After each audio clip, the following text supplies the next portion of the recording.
Assalamualaikum warahmatullahi wabarakatuh. Halo sahabat, dimanapun Anda berada, kembali lagi ya bersama saya Hairudin di channel saya Rida Jaya Motor. Untuk pertama-tama saya mohon maaf nih kepada teman-teman subscriber dan teman-teman langganan yang ada di channel saya. Udah cukup lama ya saya nggak ngupload. Ya, mungkin di latar belakangnya kena sibuk juga bro, dengan keadaan sekarang yang juga agak kurang stabil, jadi kita juga kerjaan juga menyesuaikan juga gitu loh, waktu videonya seperti apa, waktu nguploadnya seperti apa ya. Mungkin hari ini saya punya kesempatan sedikit buat berbagi lagi kepada teman-teman tentang salah satu trouble motor yang sering kita temui, Beat Carbu ya, Beat Carbu 2010 yang sering mengalami loss tenaganya pada putaran atas, seolah-olah nggak ada tenaga, ngompos. Dalam artian banyak analisa yang berkata bahwa oh bahan bakarnya nih yang bermasalah, ya kan? Ya leh. Oke, bahan bakarnya nih yang bermasalah. Terus bilangnya karburatornya boros. Oke, karburatornya disetting, dibelikan karbu baru, tetap aja begitu kan. Kadang pagi susah nyala, engkol terus, ternyata nggak nyala. Jadi permasalahan seperti itu sudah jadi langganan teman-teman yang pengguna Beat Carbu khususnya ya, pengguna Matic khususnya, langganan teman-teman seperti itu permasalahannya. Yang cara ngatasinya, solusinya paling ditawarin sama bengkel, cuci karbu. Motornya ngasap nggak? Oh nggak ngasap bro. Ya udah cuci karbu aja, ganti busi, ganti filter udara. Masalahnya selesai tuh, cuman boros bahan bakar. Ternyata udah digitukan sampai ganti karbu, ternyata masalahnya nggak selesai juga. Apa sih sebenarnya kendalanya teman-teman ya? Jadi gini, khusus untuk motor Beat, apalagi tahun pengeluarannya itu di 2010 ya, kebanyakan masalah yang terjadi itu berada pada ruang bakar. Jadi jangan hanya analisa kita berpikir bahwa hanya karburator aja yang bermasalah atau pengapiannya aja yang bermasalah. Jangan hanya di situ. Kita masuk juga ke engine. Sekali-sekali kita lakukan pembersihan di engine. Dalam artian di bagian dari blockheadnya, ini kan ada klep bro, klep ruang bakar ya. Terus misalnya lebih koneknya di sini kelihatannya kalau lagi menjelaskan nih. Fokus. Oke, kita fokus tuh. Oke, teman-teman bisa lihat ya, di bagian permukaan dari atas piston ini menempel kerak ya, nih. Bro, keraknya nempel ya. Nice. Terus juga ini di permukaan dari kubah blockheadnya tuh keraknya nempel banyak nempel bro. Apa sih pengaruhnya kalau ruang bakar itu dipenuhi dengan kerak-kerak seperti ini? Sangat vital pengaruhnya bro. Ruang bakar akan menjadi lebih sempit, satu. Dan yang kedua, kotoran tadi ya menghalangi sistem pembakaran, dalam artian mengurangi tenaga pembakaran ya. Karena yang pasti kalau ada kotoran yang menempel di bagian busi, mana businya? Ikine. Oke, ya, kerak-keraknya. Otomatis pengapiannya kan nggak besar, terhalang kotoran. Ada isolator, jadi otomatis ledakan pengapian kecil. Itu. Oke lah, bilangnya ganti busi selesai masalahnya, belum tentu. Tetap ganti busi 2 minggu kembali lagi, businya berkerak lagi. Ya, businya berkerak lagi. Ujung-ujungnya ganti busi 2 minggunya lagi ganti busi lagi, susah nyala lagi, begitu terus. Solusinya seperti apa? Overhead. Kita lakukan pembersihan. Ruang bakarnya ini kita bersihkan, terus bagian kubahnya kita bersihkan, kita lakukan penyukuran ulang. Ya. Kok bagian ini bisa bagian berkerak ini bisa menyebabkan susah nyala? Kenapa? Secara logika, bro. Pada saat kompresi, dua klep ini harus menutup sempurna. Anggaplah tidak ada celahnya itu, walaupun hanya sekecil lubang jarum. Ujung jarum itu kan kecil banget tuh. jangan ada sampai kebocoran kompresi seperti itu. Itu menyebabkan lemah loss tenaga, kompresinya juga bocor ya. Contoh nih, teman-teman bisa lihat permukaan klepnya yang kotor sekali. Ini yang menyebabkan susah nyala ya. Ini juga yang menyebabkan loss kompresi pada putaran atas, seolah-olah mesin nggak ada bertenaga sama sekali, sedangkan sudah dioprek sana sini di bagian CVT, panbel, roller dan lain sebagainya, ganti baru, karbu ganti baru, tapi tetap aja kasusnya seperti ini. Analisa beberapa mekanik di beberapa bengkel berpikiran bahwa oh motor nggak ngasap berarti mesinnya aman. Belum tentu ya, belum tentu. Kenapa? Karena motor ini sudah cukup lama, tidak pernah servis ya, nggak pernah diperhatiin. Ikine filter udara itu bro simple, nggak rusak, nggak diganti ya. Tapi kalau kotor begini, filter udara tuh nggak ada istilah rusak. Kotor iya, kalau kotor bisa dibersihkan, bisa, tapi nggak akan efektif, harus diganti. Karena ini adalah komponen vital untuk memfilter seluruh udara yang mengandung kotoran, debu. Jadi udara yang masuk ke ruang bakar ini, betul-betul dalam kondisi bersih. Jadi sisa dari pembakaran itu tidak akan menimbulkan efek kerak, gitu ceritanya. Karena kerak ini dia tidak akan bisa keluar dari ruang bakar, dari atas piston sama di bagian permukaan kubah ini nggak akan bisa keluar. Dia tetap akan mengendap di situ. Ya. Solusi yang paling bagus itu kita lakukan pembersihan, kita cabut blockheadnya, kita lakukan pembersihan, klepnya kita bersihkan. Nanti teman-teman bisa lihat, tak kasih lihat view-nya seperti apa hasil pembersihannya di skur klep. Skurnya nggak usah pakai bor ya, skurnya pakai tangan bro. Belajar hati-hati, belajar telaten, belajar sabar. Kalau skur pakai bor, ujung-ujungnya ngerusak permukaan dari klep ya. Hasil skurannya nggak mantap, nggak press, tetap masih ada kebocoran, sama aja kerja 2 kali.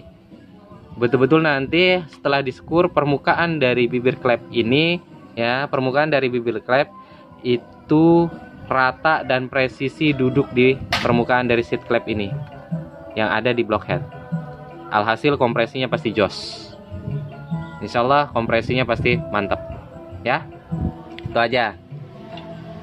Jadi ada salah satu subscriber yang nanya kemarin itu, saya berbagi juga masalah karburator mana deh? Setting ikile yang disetting ya, ini yang disetting ya, karburator ini. Settingannya seperti apa mas bro? Subscriber ada teman salah satu subscriber nanya, settingannya seperti apa mas bro supaya jos motor saya ngompos. Saya sudah setting sesuai dengan yang ada di dalam video ya kan, ternyata masih aja bermasalah. Nah saran saya lakukan pembersihan seperti ini, lakukan overhead ya, lakukan pembersihan di ruang bakar, insyaallah hasilnya kembali normal ya. Kalau teman-teman penasaran, ada yang mau lihat cara setting karburator Beat, khususnya setting mantap, setting jos ya, tanpa biaya mahal, hasil maksimal, ada di video saya. Liatin aja di channel saya Rida Jaya Motor ya teman-teman ya. Bagi teman-teman yang belum subscribe, saran saya kudu subscribe, wajib subscribe, karena ini ilmu. Jangan yang di subscribe itu channel-channel yang kurang bermanfaat, hanya buat lucu-lucuan aja. Bisa buat hiburan kita, bisa, tapi yang ilmu-ilmu seperti ini yang harus kita manfaatkan bro. Wawasan seperti ini supaya yang harus kita perdalam. Kenapa? Supaya kita nggak mudah untuk dibodohin orang lain gitu loh, nggak mudah untuk diakalin para mekanik-mekanik yang tidak bertanggung jawab gitu loh, yang taunya hanya sasarannya dapat uang selesai. Itu kan mekanik-mekanik yang tidak bertanggung jawab tuh gitu. Jadi nggak mudah. Kalau teman-teman punya pengalaman begini kan enak, bisa ada adu pembahasan, adu pemahaman begitu. Oke, daripada saya panjang lebar ngomong, saya tunjukin aja view-nya seperti apa nanti nyekur klep yang bagus ya, supaya hasilnya maksimal, dan juga ngetes hasil dari skur klep, apakah hasil penyekuran ini bagus atau tidak, nanti saya tunjukin juga ke teman-teman Oke.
Oke brother, sampailah saatnya pada prosesi penyekuran. Menyekur itu butuh kesabaran, ketelatenan, santai, bolos, nggak usah terburu-buru bro. Cuman gara-gara salah skur, kompresi yang akan didapat, yang diinginkan tadi, yang seharusnya kompresinya sekitar 9 sampai 10 kilogram per centimeter kubik tekanan ya, pressure ya,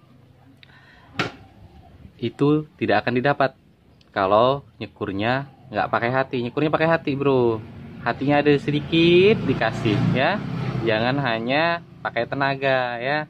Nanti kita liatin hasil proses penyekurannya seperti apa, tak kasih lihat juga cara pengetesannya seperti apa ya. Nih nyekurnya manual, ini alat utamanya bro ya.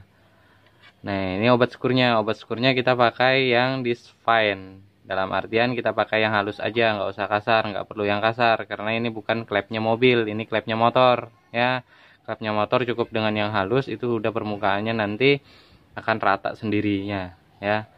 Prosesnya simple, saya tunjukin sedikit, nanti tak percepat aja daripada teman-teman bete nungguin sampai 1 jam nyekur tok ya. Oke.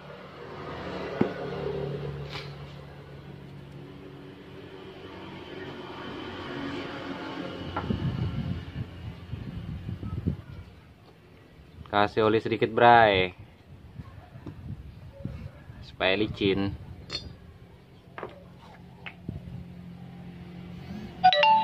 Lain bedak bro ya, obat skur. Nah, Dan skincare, oh, skincare mantep. Oke. Ini kan tadi udah kita olesin oli, kita masukin deh. Tek. Oke. Ini senjata ampuhnya, bro. Set.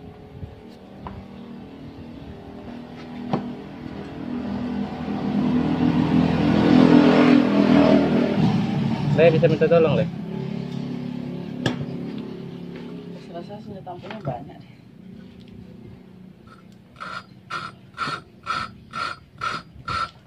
Dilihat bro ya, pola skurnya begini aja ya. Diskur sampai terasa tidak tidak terdengar sama sekali suara gesekannya, berarti tandanya obat skurnya sudah halus ya. Baru kalau sudah obat skurnya sudah halus, dikasih bensin sedikit, ditetesin bensin, baru diskur ulang lagi, skur lagi sampai suaranya hampir nggak ada gesekan, baru dibuka, dicek apakah hasil skurnya tadi bagus apa enggak ya. Gitu aja. Nanti setelah selesai baru kita tes, pasang, uji coba hasil syukuran kita jos atau tidak. Gua percepat aja daripada teman-teman bete. Ilmu syukur tuh cukup dengan kesabaran, nggak ada teknik apapun, hanya dengan kesabaran itu tekniknya, cukup dengan itu.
Oke brother, ini udah selesai kita rakit, udah clear, kejar target juga kita ini. Udah sore banget nih harinya. Syukur alhamdulillah udah selesai. Tinggal koper bagian atasnya aja. Sekalian saya mau kasih lihat view-nya ke teman-teman, tak tes hasilnya. Oke. Kunci kontak. Rem nanti aja. Rem. Iya,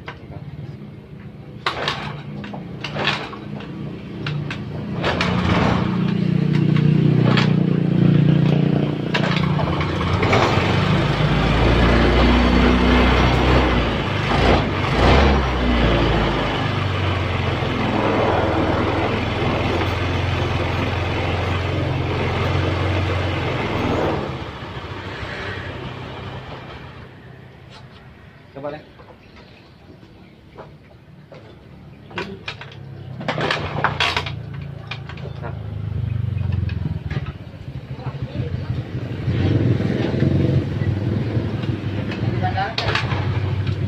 Bentar.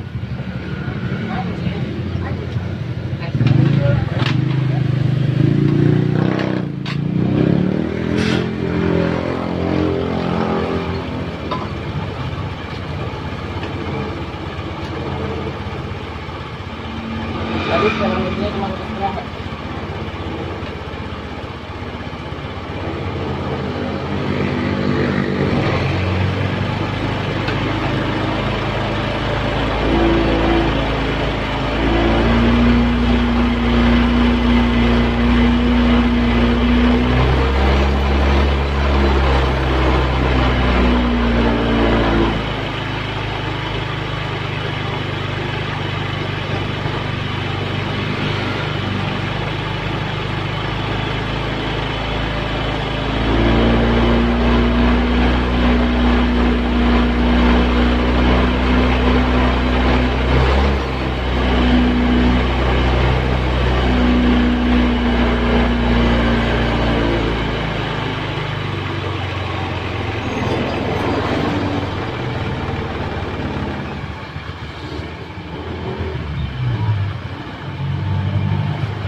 Kata kan nanti banyak bentrak ya. Bentrak.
Oke brother, ini udah selesai.